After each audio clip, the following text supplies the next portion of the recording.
lèmi ò ṣe lórí pápá mi lórí fíìdì mi ò lórí fíìdì rárá o mi ì dẹ́ ń lo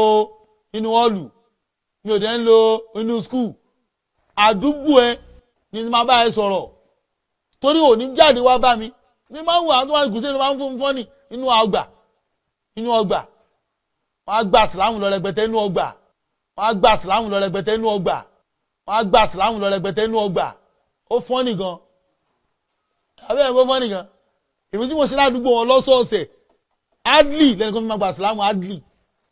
kéèyàn 50 180 120 kan máa gba sìlámù inú ọgbà adli lẹ́nu kan fi máa gba sìlámù adli kéèyàn 50 180 120 kan máa gba sìlámù inú ọgbà ayé gọ̀ gan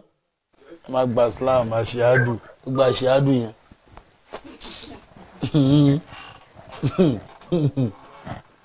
àṣìádù ńlá ṣé wàá gba sìlámù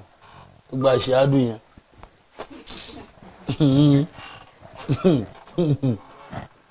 àṣìádù ńlá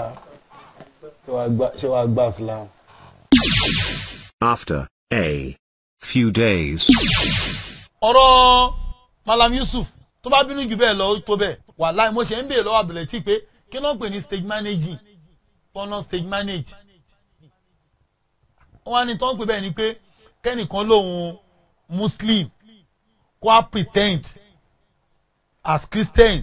kí wọ́n á ló gba kẹ́lí mọ̀ mo ní tó ń pè bẹ́ẹ̀ nìyẹn mo ní no Ọlọ́run má jẹ́ kí ló ẹ̀ tẹnu mi jáde láéláé síta ni sí Malam Yusuf Adébọ̀jù àìsọkúsọ nìyẹn dẹ̀ sómi sọ bẹ́ẹ̀ o tí máa ní gbogbo àwọn tó tẹ̀ ń wẹ̀ ṣé àwọn èèyàn jẹ́rìí sí wọ́n ń gba Islam dáadáa kódà nígbà tẹ́ ṣe lọ fíṣẹ́ tí wọ́n pè 30 èèyàn ló gba Islam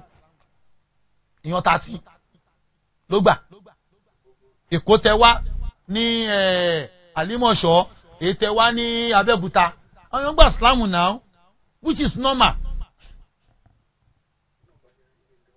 tí máa ń sọ èmi ni wọ́n bá ṣe àwọn èèyàn gan ní trust èmi náà mọ̀ tí máa ń Malam Yusuf àwọn tó ń gbà Islam Muslim ni wọ́n irọ́ o ṣé àwọn tó ń gbà tọ́lọ́ mi ṣe Muslim làwọn náà ṣe Muslim làwọn náà mí náà bá ṣe ara mi jẹ́ nìyẹn iṣẹ́ kan làjọ ń ṣe òkè ṣerú Samsidi Lucas ṣe Muslim nìyẹn tẹ́lẹ̀ kó tó di Christian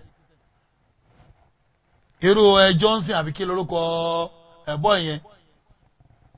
ṣe bí Christian làwọn yẹn ó normal